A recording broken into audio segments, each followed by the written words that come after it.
Fala pessoal, Sargento Trader aqui. Espero que vocês estejam bem, que a semana de vocês tenha começado ótima e sejam todos bem-vindos a mais um episódio do Trader Tranquilão. Com um vídeo um pouco mais tarde hoje, porque hoje à tarde eu tive uma reunião e aí eu precisei colocar várias coisas na mesa e eu precisei. Acabou que a gente conversou sobre várias coisas e acabei me atrasando um pouco aqui na postagem típica no canal, né? Que fica entre 8 horas, 7 horas, etc. Então, um vídeo um pouquinho tarde aqui, me desculpem por isso, mas a reunião realmente foi muito longa, ok? Bom, é, vamos, né? Vamos tentar entender como é que o mercado tá, porque, sinceramente, lembra do EuroGBP que eu falei para vocês? Então, a gente tomou stop, como eu sugeri, né? Porque ele não respeitou a linha de pescoço do ombro cabeça a ombro e muito menos a LTA. Não respeitou nenhum e nem outro, né? E eu estava percebendo uma coisa, né? O mercado ele tá começando a ficar diferente, né? Ele está mudando bastante. Eu ainda não me adaptei a essa ideia de que quando um banco central anuncia redução de taxa de juros, isso é uma coisa boa para a economia, né? É claro que para o sentido de financiamento, empréstimo, isso e aquilo, isso é bom, né? Para o consumidor, assim, para a população é bom. Até para as empresas assim internas e até externas que trabalham com câmbio, isso é uma coisa boa. Só que antes, quando saiu uma notícia referente à redução de taxa de juros, geralmente era uma coisa ruim, né?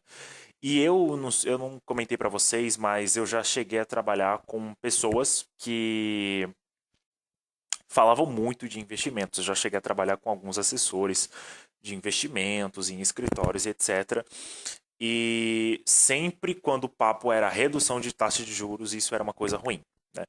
Só que ultimamente o ciclo do mercado ele tem mostrado para a gente o contrário. Sempre quando o Banco Central de algum país anuncia redução de taxa de juros ou uma taxa de juros que é considerada barata, que o mercado está aceitando de uma forma até que sutil, né? A gente vê que a redução hoje de taxa de juros é uma coisa boa. Por exemplo, o Banco Central Europeu, eles manteram a taxa de juros zerada, né? E ainda com sinais de que eles podem reduzir ainda mais essa taxa de juros.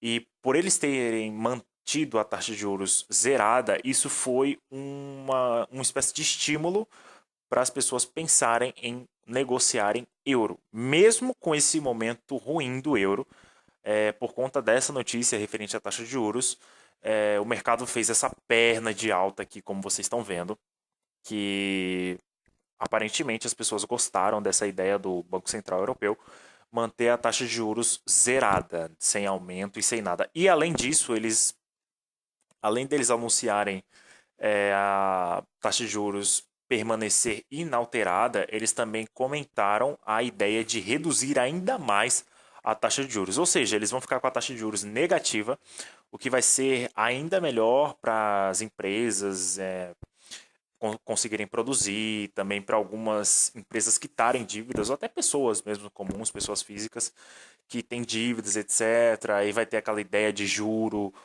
os juros do empréstimo vai ser menor, e tem toda essa questão também, financiamento, essas coisas todas.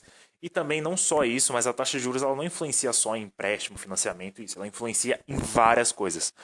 Então, o Banco Central Europeu ter sinalizado uma taxa de juros inalterada, zerada e ainda possibilidade de reduzir ainda mais foi animador para o mercado. E aí, né, como vocês viram no vídeo passado, eu vendi euro pensando na ascensão do Boris Johnson, né, como novo ministro do Reino Unido. Vendi euro na paridade euro-GBP por conta disso. Só que a ascensão do Boris Johnson ocasionou uma desvalorização do euro frente à Libra momentânea. Como no caso do Bolsonaro. Quando o Bolsonaro foi eleito, as ETFs asiáticas, ETFs brasileiras que eram negociadas no Japão e etc., elas tiveram uma mega valorização. Como aqui no Brasil, né? A Bovespa subiu não sei quantos por cento. E quando a gente tem a ascensão de uma figura política ou pública que tem um almejo ou que tem uma vontade do mercado em ver essa figura como novo ministro político, geralmente essas valorizações tendem a acontecer. Essas valorizações são muito momentâneas, são geralmente eufóricas, né? E aí eu me apeguei ao fato do Boris Johnson ser o novo ministro do Reino Unido e também o mau momento do euro, né? Esses dados e também um medo até dos próprios europeus de recessão econômica, né? Eu me apeguei a esses dados, porém a notícia de taxas de juros acabou impactando mais do que eu imaginava, né? No primeiro momento ela desvalorizou com esse candle aqui, mas ao mesmo tempo ele rejeitando. E o candle posterior a ele foi um candle fechando acima da máxima. E aí vocês sabem, né? Fez uma figura aqui martelar e ainda depois com o candle fechando acima da máxima dele é um sinal de compra. E além disso, não foi um simples padrão de candle, foi um padrão de candle formado numa região onde aqui atrás os compradores tiveram força para fazer topos e fundos maiores. É o que eu sempre falo para vocês aqui. E por isso a gente tomou stop, como eu falei. E o pullback que eu achei que poderia acontecer aqui nessa LTA não aconteceu. E eu sinceramente não sei até onde o euro vai subir, né? A gente tem essas faixas de preço aqui em cima, que foi o máximo que subiu. Então eu não sei se vai ter força para chegar aí, não faço ideia, mas no Euro GBP a gente foi estopado, ok?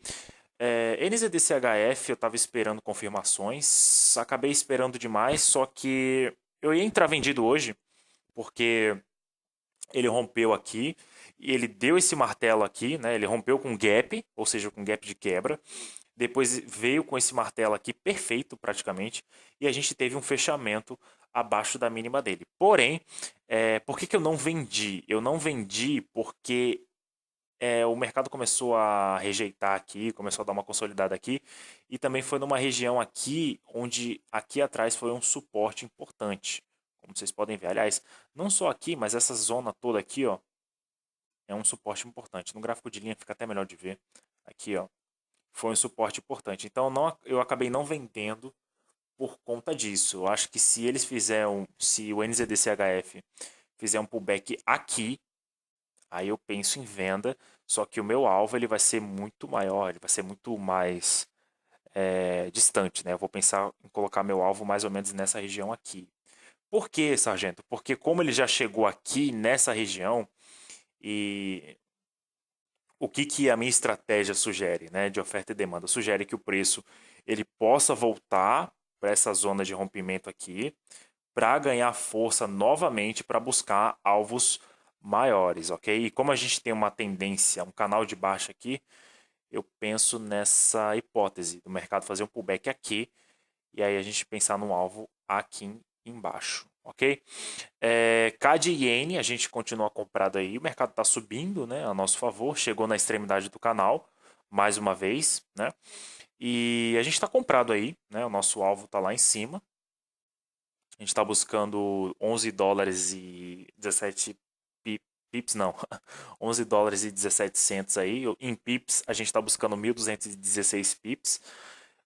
E no SDIN, a gente fez essa ordem ontem. E ele tá aí, tá subindo meio assim, mas ele tá subindo, né? Por que eu comprei? Porque simplesmente ele chegou aqui na extremidade desse canal de baixa. A gente tem um canal de baixa aqui. A gente percebe topos e fundos menores. E a gente percebe que aqui atrás foi uma região importantíssima para os compradores, né? Porque eles fizeram essa alta aqui. E além disso, a gente tem na mesma região o preço chegando na extremidade do canal, como eu já falei. E também a gente tem aqui um fundo duplo. E por conta disso eu acabei comprando. Além disso, eu também usei o indicador de volume nessa operação aqui. E a gente percebe que nessa perna de queda aqui, ó, nessa queda, a gente tem um volume ascendente. Ou seja, a gente tem divergência. Aqui o volume ele está ascendente e aqui essa queda divergente, descendente, aliás. Então a gente tem divergência entre gráfico e volume. E eu gosto de usar só esse indicador. Se eu não uso esse, eu uso o RSI, mas eu gosto mais de usar o indicador de volume, porque ele me dá uma noção de concentração de ordens em determinadas faixas de preço. E aí eu acabei identificando essa divergência aqui e acabei comprando o USD Iene. Por enquanto a gente está aí, né? comprado e com alvo aqui na extremidade do canal, buscando aí 16 dólares e 73 cents, ou seja, 1.821 pips, ok? E é isso, a gente não tem outras operações abertas, a gente só tem essas duas. A gente foi estopado mesmo no EuroGBP, né? O Audi CHF eu estava pensando em negociar, né? E eu acho que eu vou, porque eu acredito que o mercado ele possa voltar para essa região aqui para fazer pullback. Quem assistiu o webinário sobre análise gráfica sabe que geralmente o mercado sobe, depois de romper alguma determinada tendência, ele sobe. Aqui no caso, uma tendência de baixa, ele rompeu, ele sobe, dá uma consolidada aqui em cima e volta para a mesma região para testar, para ver se essa região tem valor. Então eu acredito que a gente pode já até vender aqui o Audi CHF, porque eu acredito que ele pode fazer um pullback, mas eu não sei ainda se é uma boa vender ou não, porque eu fiquei preocupado com essa região aqui, ó, que aqui atrás foi a impulsão dos compradores. Então eu não sei se eu posso vender aqui agora ou se eu espero um pullback, não sei. Mas aqui, sinceramente, eu estou pensando em vender, porque ele rompeu com um gap de quebra aqui e ele fez essa espécie de martelo aqui, quase perfeito se não tivesse ah, esse pavio aqui embaixo. Mas eu estou pensando em vender ao CHF. Não sei se eu vou vender. A gente está até no horário de negociação de dólar australiano, mas eu não sei se eu vou vender ainda. Ok? Então, por enquanto é isso. Né? A gente tem poucas operações aqui, algumas possibilidades de compra ou venda, mas a gente só tem isso mesmo. E é isso. Não fiz muitas análises fundamentalistas, sinceramente, eu confesso para vocês que eu não fiz. E como o euro está subindo por conta da taxa de juros, talvez a gente até compre aqui euro CHF. Talvez, eu não sei, porque no gráfico diário a gente tem esse engolfo aqui, ó, tá? Um engolfo bem significativo aí numa região onde aqui atrás foi a impulsão dos compradores também. Então estou pensando em comprar euro CHF, embora eu não goste dessa ideia, mas eu estou pensando porque o mercado é soberano, né? Não importa a minha opinião, o que importa é a opinião de mercado. Então eu estou pensando em comprar com alvo mais ou menos aqui, né? Porque aqui atrás foram dois suportes e aqui acabou se tornando resistência. Então a única coisa que pode impedir uma alta aqui é essa faixa de preço aqui. Ou uma notícia repentina que pode afetar o euro aí, ok? Bom, essa semana é uma semana importante, porque vai sair a decisão do Fed sobre a política monetária. Eu acredito que eles vão reduzir 0,25%, porque a economia americana ela está bem, né? Eu acho que o índice de manufatura da Filadélfia e de Nova York, que manufatura, porque são os setores mais importantes da economia americana, mostraram que a economia vai bem. A gente tem payroll também nessa semana, eu acho ainda, ou é na próxima, não sei, eu acho que é na primeira, né? Não sei. Eu acho que é nessa semana. Eu tô todo confuso com os horários, mas a gente tem payroll também, pra gente ficar de olho. E se os Estados Unidos reduzirem a taxa de juros, eu acredito que, como o mercado está nesse ciclo, né? Reduz a taxa de juros, o mercado sobe. Eu acho que, no momento, se os Estados Unidos reduzirem a taxa de juros, eu acho que o dólar tende a se valorizar, né? Porque ele está num bom momento, só que ele não está valorizando tanto, né? Os dados estão meio que estagnados. O PIB, por exemplo, ele não apresentou um resultado tão convincente quanto as pessoas estavam esperando. Então, acho que se o Banco Central reduzir a taxa de juros realmente, eu acredito que o dólar possa sim valorizar, ok? O Trump queria uma redução maior, ele acredita que a China e os europeus podem reduzir ainda mais a taxa de juros e com isso pode ter um efeito concorrência, porque vai ficar mais barato de negociar alguns produtos e serviços europeus e chineses. E vocês sabem que os Estados Unidos está ainda com essa guerra comercial com a China. Então, fora a rivalidade histórica entre euro e dólar, né? Então, o Trump queria uma redução maior, ele queria talvez 0,50, 0,5%, né, de redução na taxa de juros, mas parece que o Banco Central só vai reduzir 0,25, que é o meu palpite, 0,25 por conta do momento da economia americana, que não está ruim, né, tá um momento bom até, só os dados que estão começando a estagnar, ok? Então é isso, só tem isso, a gente só observou essas coisas no vídeo de hoje, tá? A gente só tem isso para mostrar para vocês. Eu realmente não olhei muitos dados econômicos, realmente não olhei, porque todo mundo só está falando da taxa de juros americana, então não tem muita coisa para olhar, ok? Então o vídeo de hoje a gente só vai abordar essas possibilidades de entradas, né, no EuroCHF e talvez no AUD-CHF e as nossas operações que já estão abertas aqui no USD-IN e no CAD-IEN, ok? Então eu vou ficando por aqui, forte abraço e até o próximo vídeo. Fui!